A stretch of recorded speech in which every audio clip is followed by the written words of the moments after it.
नमस्कार, मी विशाल परदेशी। स्पेशल रिपोर्टमध्ये आपलं सगळ्यांचं स्वागत। अर्थात दिवसभरातल्या ज्या काही महत्त्वाच्या घडामोडी असतात त्या संदर्भातला सविस्तर वृत्तांत आम्ही या स्पेशल बुलेटिनमध्ये आपल्याला दाखवत असतो। अर्थात आजची सगळ्यात मोठी बातमी मुंबईकरांकरता दिलासा, कारण गेल्या 9 दिवसापासून मुंबईकर एका फार मोठ्या समस्येला तोंड देत होते। अर्थात ती समस्या होती बेस्टचा संप। एकीकडे बेस्ट कामगारांनी आपल्या सगळ्या न्याय हक्कासाठी आंदोलन केलेलं होतं, संप पुकारलेला होता, तर दुसरीकडे मुंबईकरांचे होणारे हाल देखील होते। कारण मुंबईमध्ये रेल्वे नंतर म्हणजे लोकल ट्रेन नंतर जर सगळ्यात मोठी कुठली प्रवासाची जीवनवाहिनी असेल, प्रवासाची वाहिनी असेल, तर तो आहे बेस्टचा बसचा उपक्रम। अर्थात बेस्ट बंद पडल्यामुळे मुंबईकरांची बरीचशी कामं खोळंबली। पण आज नेमकं झालं काय बघा। बेस्टच्या 9 दिवसांच्या या संपाला आज अखेर ब्रेक लागला। पण यातनं एक नवं नेतृत्व जे आहे, नवं कामगार नेतृत्व समोर आलंय। बेस्टच्या 8 दिवसांच्या ऐतिहासिक संपानंतर कामगारांना पगारवाढ देत संपावर तोडगा निघाला।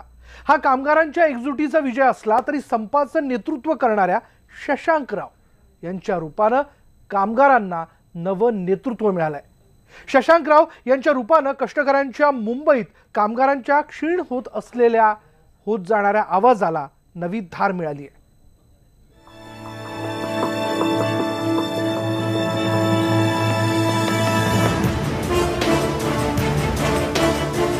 मुंबईतील कामगार चळवळ अस्तंगत होत असताना बेस्टच्या ऐतिहासिक संपातून मुंबईतील लाखो कामगारांना त्यांचा नवा नायक मिळालाय।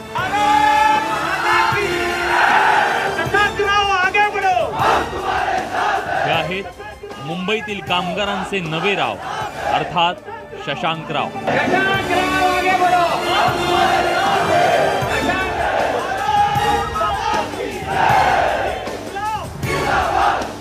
कामगार नेते दत्ता सामंत यांच्या पुण्यतिथीच्या दिवशीच बेस्ट संपातून कष्टकऱ्यांचा नवा नायक उदयाला येणं नियतीचा न्याय म्हणायला हवा। संप यशस्वी झाल्यानंतर कामगारांचा हा उत्साह, जल्लोष कितीतरी वर्षांनी या मुंबईला पाहायला मिळाला। आमच्या शशांकरावनी चांगला निर्णय घेतला आणि जो काही निर्णय घेतलाय तो लेखी स्वरूपात घेतलेला आहे। त्याच्यामुळे आम्ही मुंबईकरांचे पण आभारी मानतो की त्यांनी आम्हाला पूर्णपणे सपोर्ट केलेला आहे आणि ही आमची शशांकरावने पूर्णपणे चांगली करून दिलेली आहे। त्यामुळे आम्ही सतत आभार मानतो त्यांचे। एकेकाळी गिरणी कामगारांच्या कष्टकऱ्यांच्या संपांना यशस्वी बनवल्यानंतर मुंबईत ही अशी दृश्य दिसायची। एक लढा यशस्वी होतो तेव्हा त्यातून नेता जन्माला येतो। वडाळ्याच्या मैदानात तसंच चित्र दिसलं। आपल्या प्रलंबित मागण्यांसाठी बेस्टच्या कर्मचाऱ्यांनी संपाचं हत्यार उगारलं। त्यासाठी शशांकराव यांनी आधीच कामगारांचं मतदान घेऊन आपला खुंटा बळकट केला आणि संपाची हाक दिली। त्यांच्या हाकेला साथ घालत सगळे कर्मचारी संपात सहभागी झाले। नाईलाजास्तव शिवसेना प्रणित संघटनेलाही संपात उतरावं लागलं आणि काही तासात मुंबईची दुसरी लाईफलाईन ठप्प झाली। नेता म्हणून संप पुकारणाऱ्या शशांकराव यांचा हा पहिला विजय होता, पण खरी परीक्षा पुढे होती। बेस्टचा संप कामगारांसाठी अस्तित्वाची लढाई, तर शशांकराव यांच्या नेतृत्वाची कसोटी होती। यंग जनरेशन आहे, नवीन जो खून त्यांचा म्हणजे रक्त एकदम यंग आहे आणि ते आता अजून म्हणजे त्यांचे वडील सुद्धा एक चांगले एक नेते होते आणि त्यांच्या पाठची जी फळी शशांकरावांनी चाललेली आहे, खरोखर त्यांचं काम वाखाणण्याजोगत आहे। त्यांच्याकडे अनुभव त्यांच्या वडिलांचा चांगला बऱ्यापैकी आहे, त्यांचा एक्सपिरियन्स चांगला आहे त्यांचा आणि त्या लोकांना त्यांना जी काही साथ मिळाली आहे कामगारांची, त्याच्याने त्यांनी हा संप सक्सेस करून दाखवला। त्यांनी दिवसागणिक पुढे सरकणाऱ्या संपामुळे प्रशासनासह युनियनवरही दबाव वाढत होता। शिवसेनेच्या कामगारांनी संपातून माघार घेतल्यानं संप फुटल्याच्या वावड्या उठल्या, पण शशांकराव आपल्या भूमिकेवर ठाम होते। संपामुळे मुंबईकरांचे अतोनात हाल झाले, पण तरीही मुंबईकरांच्या नजरेत शशांकराव विलन ठरले नाही। कारण शशांकराव यांनी मोठ्या खुबीनं पहिल्या दिवसापासून मुंबईकरांची सहानुभूती मिळवण्याचा प्रयत्न केला। मूळतः पहिल्यांदाच मी आपल्या माध्यमातून मुंबईकरांना होणाऱ्या त्रासासाठी दिलगिरी व्यक्त करतो आणि जे पहिल्या दिवसापासून आपण सांगत आहोत हे सर्व ज्या 3 प्रमुख मागण्या आहेत ते फार गरजेच्या मागण्या आहेत। आज 14-15 हजारामध्ये आमचा कामगार काम करत आहे 2007 नंतर भरती झालेला त्याला त्याचं घर चालवता येत नाही। संप मिटवण्यासाठी बैठकांचा सिलसिला सुरू होता, पण संप संपत नव्हता। 7व्या दिवसाचा टप्पा ओलांडल्यानंतर ऐतिहासिक संपाची नोंद झाली। प्रकरण कोर्टात गेलं होतं। कोर्टाकडूनही संप मागे घेण्यासाठी दबाव होता, पण शशांकराव डगमगले नाही। त्यांनी थेट शिवसेना पक्षप्रमुख उद्धव ठाकरे यांच्यावर तिखट हल्ला चढवत सत्ताधारी शिवसेनेला खिंडीत गाठलं आणि पालिकेतील पहारेकरी असलेली भाजप निर्विकारपणे हे सगळं बघत राहिली। काही लोकांनी आज बोर्ड लावले परत कामगार सेनेने की लिखित पाहिजे। माझं म्हणणं आहे गेल्या वेळेला चूक केली, मातोश्रीचा शब्द मानला, आता लिखित शिवाय मागे जाणारच नाही की आतापर्यंत मुख्यमंत्री हस्तक्षेप करत का नाही आहेत। मला सांगण्यात आलं, उद्धवजींनी सांगितलंय की याच्यामध्ये आपण पडू नका, जे काहीही बीएसटीच्या कामगारांना द्यायचं नाही असं उद्धवजींनी सांगितलेलं आहे की सत्तेमध्ये जे लोक आहेत, शिवसेना आहे, त्यांना ही बीएसटी बंद पाडायची आहे। कुठलाही संप करणं सोपं असतं, पण किती ताणायचं आणि कुठे थांबायचं याचं भान नेत्याला असावं लागतं। बेस्टचा संप जसजसा ताणला जात होता तसतशी कामगारांच्या मनातही एक अनामिक भीती होती, बेस्टचं संपाचं पुढे काय होणार। कारण याच मुंबईच्या छाताडावर लाखो कामगारांना देशोधडीला लावणाऱ्या गिरणी कामगारांच्या इतिहासाची भळभळती जखम आजही ताजी आहे। सगळ्या उद्योगामध्ये कंत्राटी कामगारांची भरती केली जाते आणि अशावेळी या बीएसटीचा हा जो संप 9 दिवस चालला तो तोडण्याचा खूप प्रयत्न झाला, सत्ताधाऱ्यांकडून पण झाला, इतर मार्गातून झाला आणि त्यांनी जी एक एकजूट दाखवली त्याच्यामुळेच ते विजय होऊ शकले। शशांकराव यांच्या संपाला यश मिळालं, शशांकराव यांच्या नेतृत्वावर शिक्कामोर्तबही झालं, पण ही वाट खडतर होती। शशांकराव कामगार नेते शरदराव यांचे चिरंजीव, घरातच संघटनेचं बाळकडू मिळालेले शशांकराव समाजशास्त्रात पदवी घेऊन व्यवसायात उतरले। पुण्यातल्या ऑबेरॉय मॉल आणि फिनिक्समध्ये डोसा हट्सच्या माध्यमातून त्यांनी व्यवसायाला सुरुवात केली। डोसा हट्सच्या विस्तारीकरणासाठी शशांकराव मुंबईत आले। याच दरम्यान शरदराव गोरेगावातून निवडणुकीच्या रिंगणात उतरले। त्यांच्या मदतीसाठी आलेले शशांकराव पुढे संघटनेत डेरेदाखल झाले। जॉर्ज फर्नांडिस, दत्ता सामंत यांच्यानंतर मुंबईत संपाची हाक देणाऱ्या शरदराव यांचं निधन झालं आणि कामगारांचा आवाज हरपला। त्यानंतर शशांकराव संघटनेत सक्रिय झाले, पण म्युनिसिपल मजदूर युनियनमध्ये त्यांच्या नेतृत्वाला पहिलं आव्हान दिलं गेलं। त्यामुळे राव यांना म्युनिसिपल मजदूर युनियन सोडावी लागली। आता best workers union, auto rickshaw men's union आणि मुंबई हॉकर्स युनियन या संघटनांच्या माध्यमातून त्यांचं काम सुरू आहे। वर्षभरापूर्वीच शशांकराव यांनी नितीश कुमार यांच्या संयुक्त जनता दलात प्रवेश केलाय। त्यांचे वडील जे शरदराव हे एक राष्ट्रीय लेवलचे कामगार नेते होऊन गेले, त्यामुळे त्यांचा जो वारसा साहजिकच त्यांच्या मुलात येणार। गवयाचा मुलगा गवईच होणार, तसा कामगार नेत्याचा मुलगा कामगार नेताच होणार। म्युनिसिपल मजदूर युनियन आणि मुंबई लेबर युनियन या 2 मोठ्या संघटना हातात नसतानाही शशांकराव यांनी बेस्टच्या संपातून आपलं नाणं खणखणीत असल्याचं दाखवून दिलं। नक्कीच, कारण की त्याने ज्या पद्धतीने त्या सर्वांना एकत्र ठेवणं इतकं फार कठीण असतं, ते कठीण काम त्याने केलेलं आहे। त्याच्यामुळे नक्कीच त्याला असं मान्य करायला पाहिजे की त्यांना सगळ्यांना बरोबर घेऊन सर्व कामगारांना बरोबर घेऊन ते जे त्याने दाखवलं, त्यामुळे तो नक्कीच त्याचं नेतृत्व उदयाला आलं असं आपल्याला म्हणावं लागेल।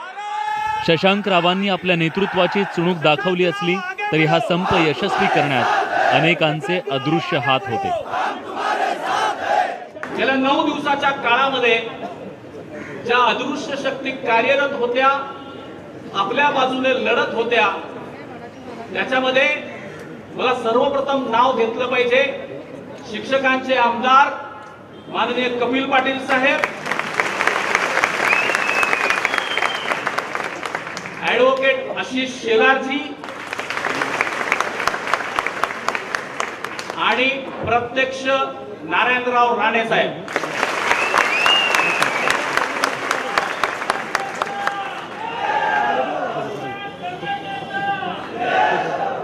आपल्याला या सर्व नेत्यांनी प्रत्यक्ष मंचावरती न येता जी मदत केलेली आहे ती अनमोल आहे आणि आपण कृतज्ञ राहायला पाहिजे त्यांच्यावर.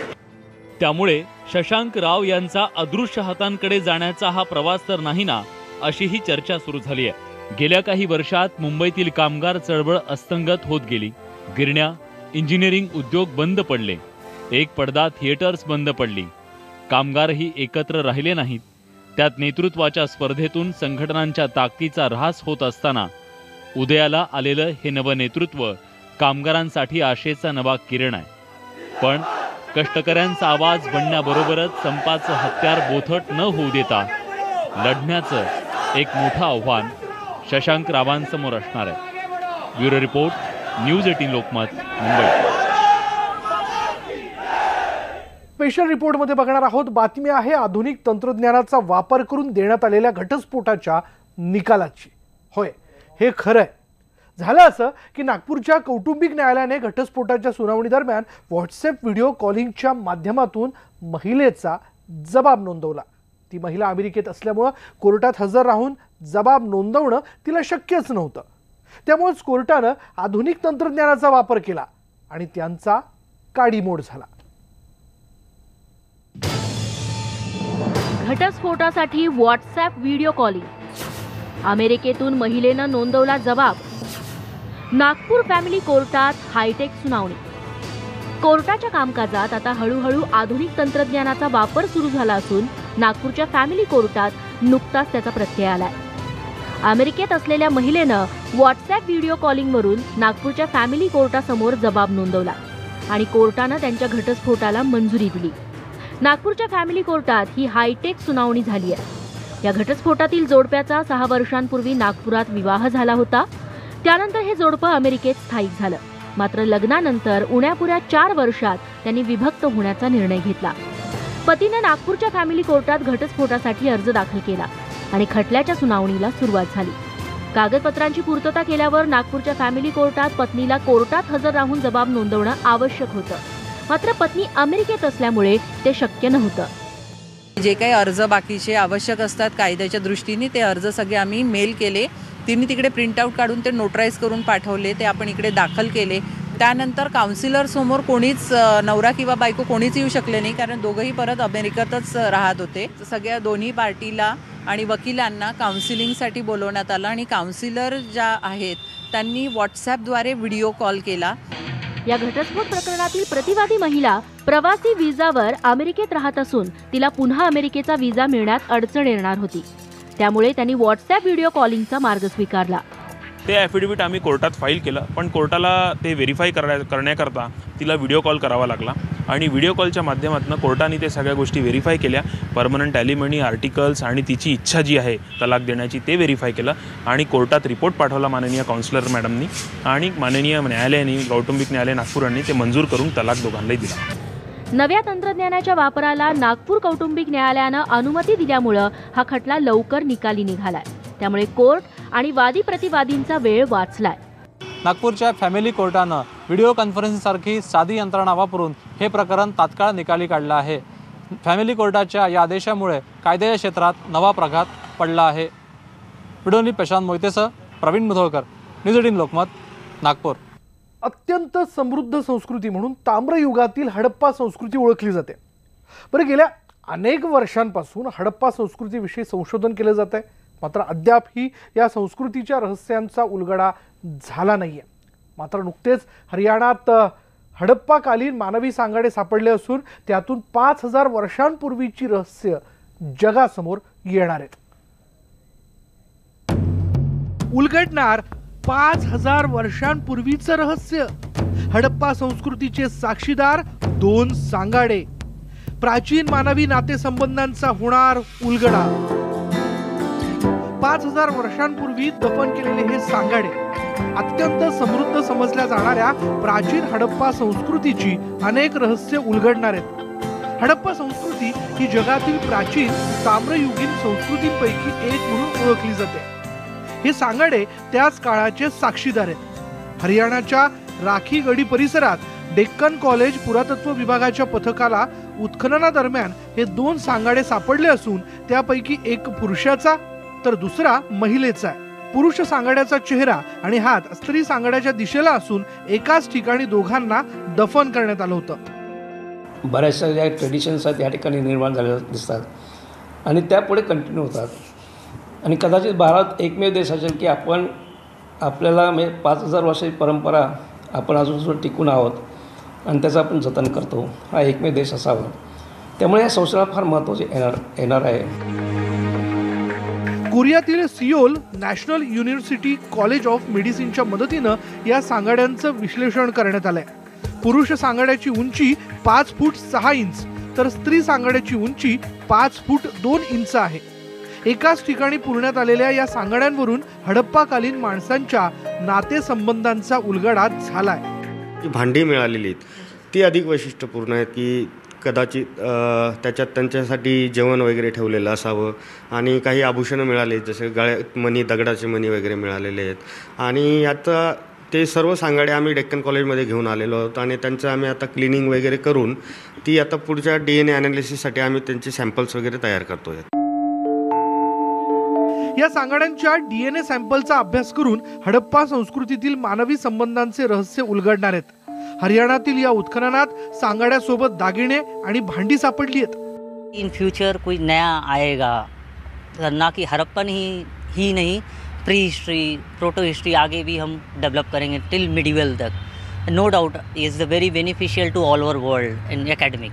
विवाह संस्था नेमकी कधीपासून उदयास आली? हडप्पा संस्कृतीमधील स्त्री पुरुष नातेसंबंध नेमके कसे होते? हडप्पा येथे झालेलं नागरीकरण हे भारतीय उपखंडातील होतं की पाश्चिमात्य देशातून झालं होतं? अशा अनेक प्रश्नांची उकल होणार आहे ती राखीगड येथे सापडलेल्या जोडप्यांच्या सांगाड्यातून। पुण्यातील डेक्कन कॉलेजच्या पुरातत्व विभागाने हे संशोधन केलं। गेल्या अनेक वर्षांपासून संशोधक हडप्पा संस्कृतीचा अभ्यास करत असून त्यांच्या खाणाखुणा आजही उत्खननादरम्यान आढळून येतात। या 2 सांगाड्यांच्या माध्यमातून हडप्पा संस्कृतीचे आणखी काही पदर उलगडण्यात संशोधकांना मदत होणार आहे। व्हिडिओ जर्नलिस्ट गणेश कदमसह हलिमा कुरेशी, न्यूज 18 लोकमत, पुणे। आणि या वेगवेगळ्या स्पेशल रिपोर्ट नंतर आज आपण इथे थांबणार आहोत। पहा फक्त न्यूज 18 लोकमत।